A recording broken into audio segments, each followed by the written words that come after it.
Did you ever lie to a guard? No, me neither.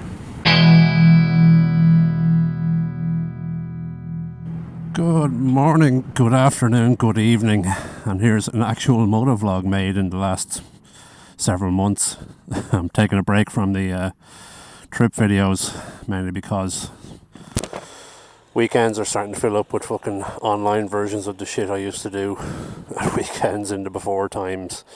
Hope you're all keeping well.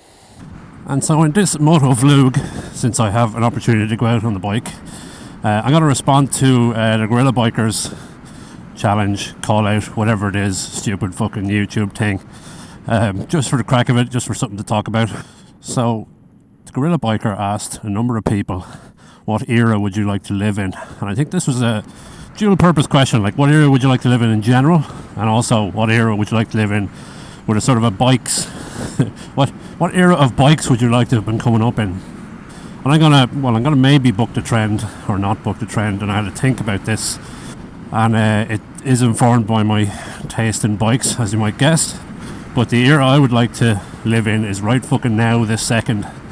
There's never been a better time to be alive, and I go into some detail on that, and I'll talk about how that pertains to bicycles. Like I said, there's never been a better time to be alive, and for folks of an older generation might have first-hand knowledge of this. Like, if you grew up in the 60s or 70s, like, there was shit you died of that you would not die of today. You know, there were vaccines out there. You know, nobody today is sitting in an iron lung because of polio. You know, the Catholic Church doesn't run Ireland.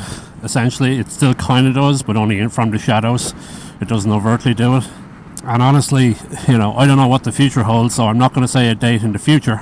And I'm not going to say a specific date in the past, because honestly, and to my mind, the past was kind of shite.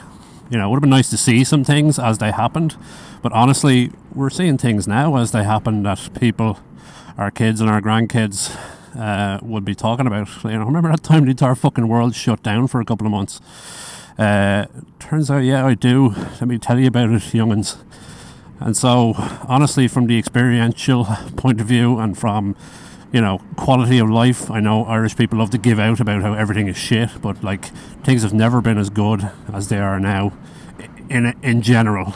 Like, people might be having a shit time of it right now, but like, you're not having 5 kids because 1 or 2 of them are probably going to fucking die for no apparent reason, you know, and that was our grandparents' time, you know. So, aside from the quality of life and longevity aspect of it, like, what would I have liked to see? And I think, honestly, I would have liked to have seen post-war rebuilding, so like the 50s and 60s.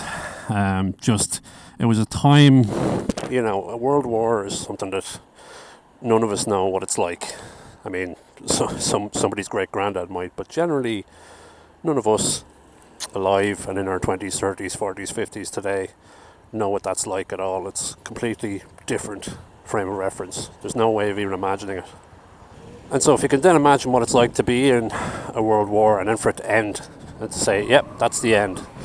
And the sheer amount of upheaval and hope and rebuilding and everything like that.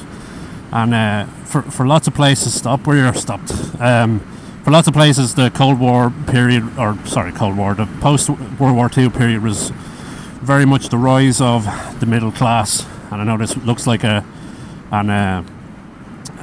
know, a lot of it is quite America-centric, but like, people were in a position where, you know, if you had a good job, you could, with a single income, you know, buy a house, have a couple of kids, live comfortably. You know, you weren't wealthy, but you were grand. Like, you had the expectation that if you worked, you'd do well, and you'd be alright, and you'd be sorted. And that is no longer true. That's one of the things I think is shite about today. Like, people can work hard and be good at what they do and still get paid essentially fuck all, and not have security in where they live. So that's kind of shocking. I would like to go back or forward to where there's a viable middle class again. But anyway, that's maybe a little heavier than what you were asking for, Gorilla. But there you go. As regards bikes, I have to admit, and maybe this is an unpopular opinion, I'm not really into classic bikes. Like I can look at a classic bike or a bike without a lot of the Euro 4, Euro 5 restrictions in terms of a piece of machinery or a piece of art, and I do think that, if bikes were purely functional, they'd all look the same, because there's research out there as to what is optimal, but they aren't. They're pieces of art, and I appreciate them for that. I think that would be cool. But as far as riding bikes or bikes I would like to have come up on, or bikes that I would like to have, I'm sitting on a fucking electric bike, and it's something that was unthinkable 10-15 years ago, and so I don't want to be anywhere but here with the sort of cutting edge of technology. I know a lot of bikers are very anti-technology, and that's on you. Fair play to you. You can still get a bike that's very low tech, and I hope that still remains true. But in terms of where I want to be bike wise, I want to be as modern as possible. I want to be as full of gadgets that keep you safe and tell you things and keep you informed as possible. And in terms of how the bike is driven, I'm on an electric bike, and innovation is happening all the time. I know it's been happening since bikes were invented, but slowly, and a lot of people are resistant to it. Like, I know lads still who are like, I don't want a bike with ABS, and I'm like, why the fuck don't you? Like, what are you doing with it? That ABS holds you back. But anyway, that's where I'm at. Obviously the future would be nice if we know where it is, but at the moment I'm very much enjoying the sort of the rebirth of bikes in the last couple of years. When I got into bikes about 5 years ago, it was in a sort of a lull. Nobody was really on bikes, but certainly not in Ireland. There was fuck all people, and now there's people are back on them, and they're very much a cool thing. So yeah, and the cool thing about being in a period of what I'll call high innovation, or where lots of change is happening, and especially with the electric thing that's happening, and I assume there'll be fuel cell bikes at some point, or although this is basically a fuel cell bike, it runs off a battery, but whatever. What I like about it is that it's moving so fast. Like, 5-10 years ago, electric bikes were either unthinkable, impractical, or they were just toys. It's like, look at this proof of concept, it goes for 5 miles, and now with advances in battery tech, it's actually viable, and you can go and you can buy one. Sorry to hijack your challenge, Gorilla, but the cool thing about being able to, technology being incremental and you being able to upgrade as technology gets better, is that one day you can, when you're on your electric bike, you can head over to the electric bike shop and do this. Yeah, it looks class. I'll take it.